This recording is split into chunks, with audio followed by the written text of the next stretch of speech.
Pinili rin ni RJ na dito itira ang kanyang asawa at 2 anak. Pero sa halip na ginhawa at katahimikan ang maiparanas ni RJ sa kanila, pambubulabog mula sa mga ligaw na kaluluwa ang kanila palang mararanasan. Ika-1 ng Setyembre 2023, pasado alas 5 ng hapon, biglang binuhat ni Lian ang 2 taong gulang niyang panganay na anak, dala ng takot at kumaripas ng takbo.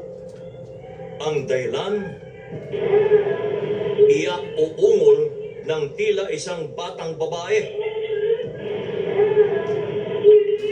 na sinundan naman ng pagagikik ng tila isa namang matandang babae.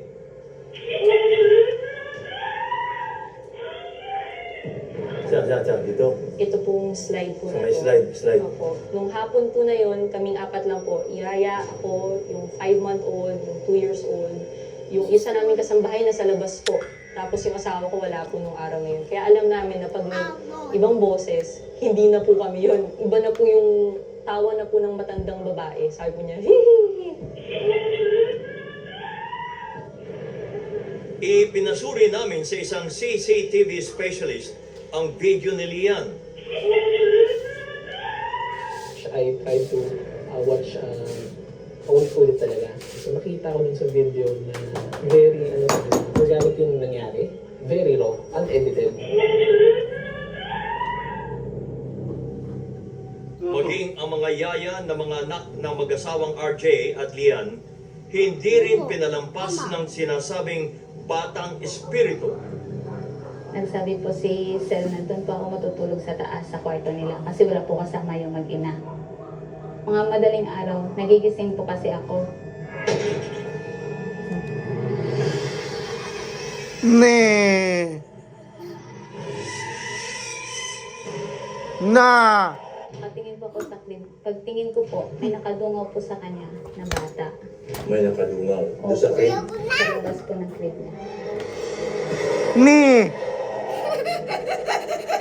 Pagsikap ko po, ikulapit ko na hindi ko na po magalaw yung katawan ko. Sa tao. Hindi po ako nakahinga. Parang nakahiga po siya sa akin. Parang talaga gano'n. Opo, nakadama. Ano? Lalaki po. Naitim po kasi.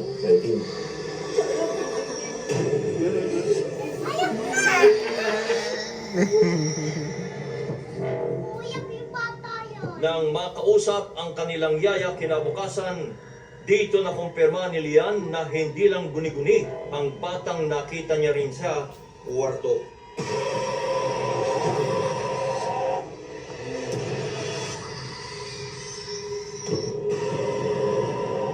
Pagising ko po na following day, tinanong ko yung yaya niya. Sabi ko, ate, may nakita ka ba sa kwarto namin kagabi? Sabi niya, ate, meron po nakatingin na ganun sa kama. Doon ko po sabi na, okay, hindi na po siya nasa utak ko kasi hindi ko po nakikwento sa kanya.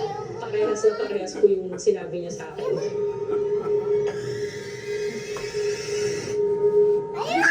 May kwento rin sa hindi matahimik na kaluluwang na isang paslit noong siya'y binata pa.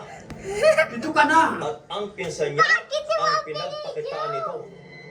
That was around summertime. Mahilig ko kasi Nee. Pinsan ko po yan. So dun po sa kwarto, Wag! ako po at saka yung kuya